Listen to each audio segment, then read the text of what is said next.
ஓட்டு வீடாக இருக்கும், எலி தொல்லை இருக்கும். அதனால தான் ஏதாவது போட்டால் மேலே மேலே மாட்டி மாட்டி வைக்கும். எல்லாம் எடுத்து வச்சாலும் லேட் ஆகிடுது, மறுபடியும் சரி பண்ணுறதுக்கு இதாகிடுது. குட் மார்னிங் ஃப்ரெண்ட்ஸ், எல்லாருக்கும் வணக்கம். தாய் தமிழ் உறவுகள், தமிழ் சொந்தங்கள், ஆன்மீக சொந்தங்கள், சிவ சொந்தங்கள் ஃப்ரெண்ட்ஸ் அனைவருக்கும் வணக்கம். இன்னைக்கு வந்து ஞாயிற்றுக்கிழமை, நம்ம ஏற்கனவே ராசி நட்சத்திரப்பலன் சொல்லிட்டோம். இன்னைக்கு என்னன்னா, ராமேஸ்வரம் ராமநாத சுவாமி கோயிலில் உற்சவம் ஆரம்பம்.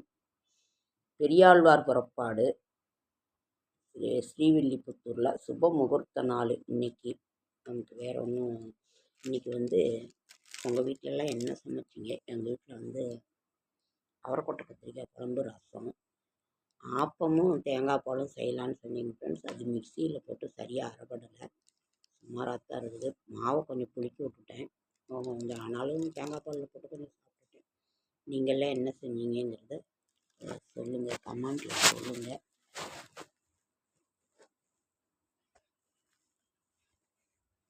தண்ணி விடிய விடிய வந்துடுச்சுங்க. தண்ணி பிடிச்சிக்கிட்டு இருந்ததுனால கொஞ்சம்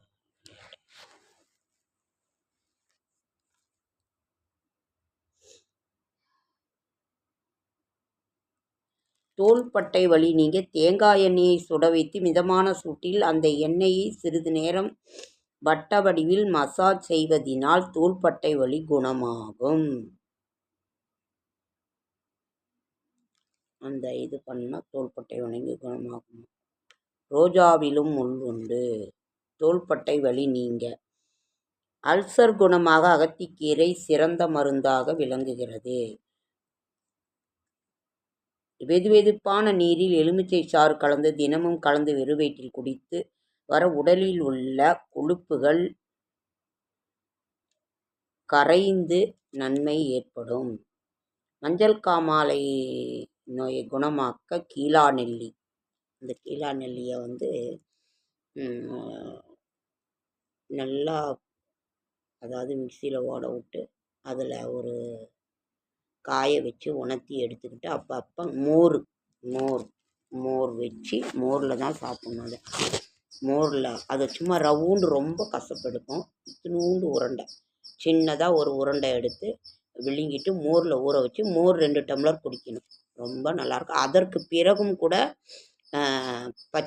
பாசிப்பயிறு சாதம் பாசிப்பயிறு சாதம் தான் சாப்பிடணும் ஒரு நாள். அதான் குளிர்ச்சியான ஒரு இதை சாப்பிடணும். சாப்பிட்டுட்டு தான் அப்புறம் இது பண்ணால் மஞ்சக்காமலை நோய் குணமாகும்.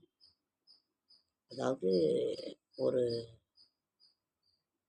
3 மாதத்துக்கு ஒரு தடவை, 6 மாதத்துக்கு ஒரு தடவை இது நம்ம குடிக்கிறது உடம்புக்கு ரொம்ப ரொம்ப நல்லது.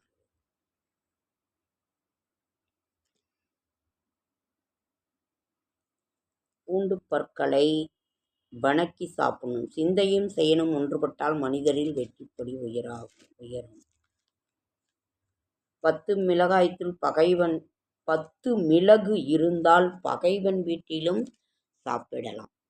அதுதான் ஒரு எவ்வளவு மருத்துவ குணம் வாய்ந்தது மிளகுங்கிறத உங்களுக்கு இதில் சொல்கிறாங்க. 10 மிளகு இருந்தால் பகைவன் வீட்டிலும் சாப்பிடலாம். அன்பிருந்தால் ஆகாதது ஒன்றுமில்லை. உறவு போல் இருந்தது குளவி போல் கொட்டுதா. எதுவுமே நம்ம அளவோடு வச்சுக்கிறது ரொம்ப ரொம்ப நல்லது. நாளைக்கு திங்கட்கிழமை.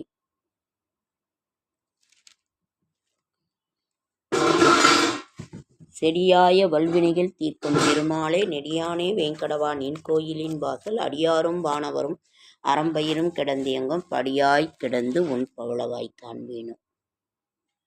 இன்னைக்கு வந்து மருத்துவ குறிப்புகள் நம்ம சொல்லியிருக்கோம். சரி, ஜாதகத்தை பற்றி, லக்னம் ஜாதகத்தை பற்றி ஒரு சில பாயிண்ட்டுகள் சொல்லலாமா?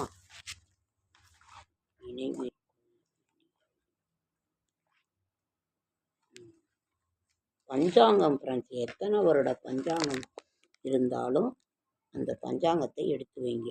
நம்மால் எங்கே இந்த காரியத்தை செய்ய முடியும் என்று நினைத்து நல்ல செயல்களை செய்யாமல் இருந்து விடாதே. நற்செயல்களை கொஞ்சம் கொஞ்சமாக செய்து புண்ணியத்தை சேகரியுங்கள். புத்தர் சொல்றாரு, சொல்லலை.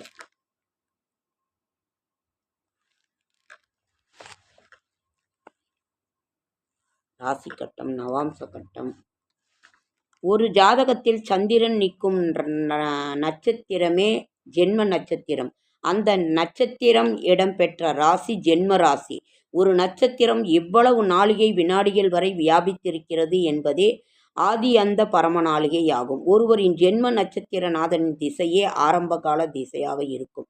ஒரு கிரகத்தின் திசா வருடத்தில் 9 கிரகங்களின் புத்திகளும் இடம்பெற்றிருக்கும்.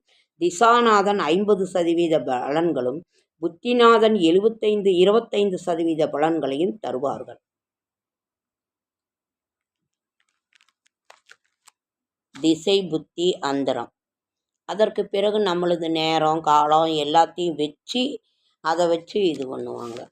அதில் மீதி நடக்கும். இறைவனுடைய செயல் எல்லாமே நம்மளுடைய இதுதான்.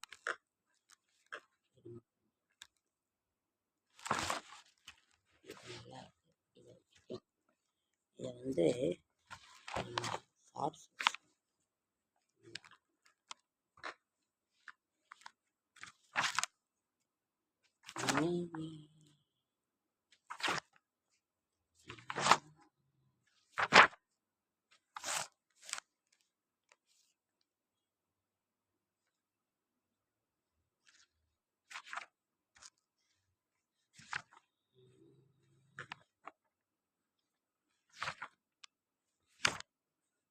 நிறைய இருக்குங்க.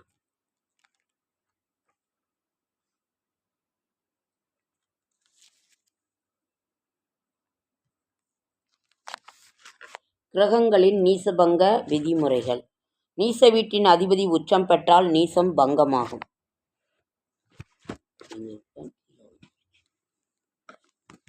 நீச வீட்டின் அதிபதி உச்சம் பெற்றால் நீசம் பங்கமாகும். நீச வீட்டின் அதிபதி இவ்வகையிலாது பரிவர்த்தனை பெற்றால் நீசம் பங்கமாகும். நீச கிரகம் நீச வீட்டின் அதிபதியுடன் சேர்க்கை, பார்வை என தொடர்பு பெற்றிருந்தால் நீசம் பங்கமாகும். உச்சம் பெற்ற கிரகம் நீச கிரகத்தை பார்த்தால் நீசம் பங்கமாகும். நீசன் நின்ற வீட்டின் அதிபதி சந்திரனுக்கு 1, 4, 7, 10 என்னும் கேந்திரத்தின் நீசம் பங்கமாகும். நீசம் பெற்ற கிரகம் வர்க்கோத்தமம் பெற்றால் நீசம் பங்கமாகும். நீசம் பெற்ற கிரகம் நவாம்சத்தில் உச்சம் பெற்றால் நீசம் பங்கமாகும். நீசம் பெற்ற கிரகம் வக்ரமானால் நீசம் பங்கமாகும். நீசம் பெற்ற கிரகம் இருக்கின்ற பொழுது பலன் குறைவாக இருக்கும். அதனோட பங்கம் ஆயிடுச்சுன்னா அதை பலன் ரொம்ப அதிகமாக இருக்கும். இதுதான் அதனோட தாத்பரியம். நீசம் பெற்ற கிரகம் சுக்கிரனோடையோ சந்திரனோடைய சேருகின்ற பொழுது நீசம் பங்கம் ஆயிடும். அப்போ உச்ச பலனை தரும். அதுதான் இதனோட தாத்பரியத்தை தான் சொல்கிறாங்க. வேறு ஒன்று நீசம் பங்கம் நீசபங்கம் என்னங்கிறத உங்களுக்கு ஒரு இது எந்தெந்த ராசியில் எந்தெந்த கிரகம் நீச்சமாகுங்கிறது நான் கொடுத்துருக்கேன்.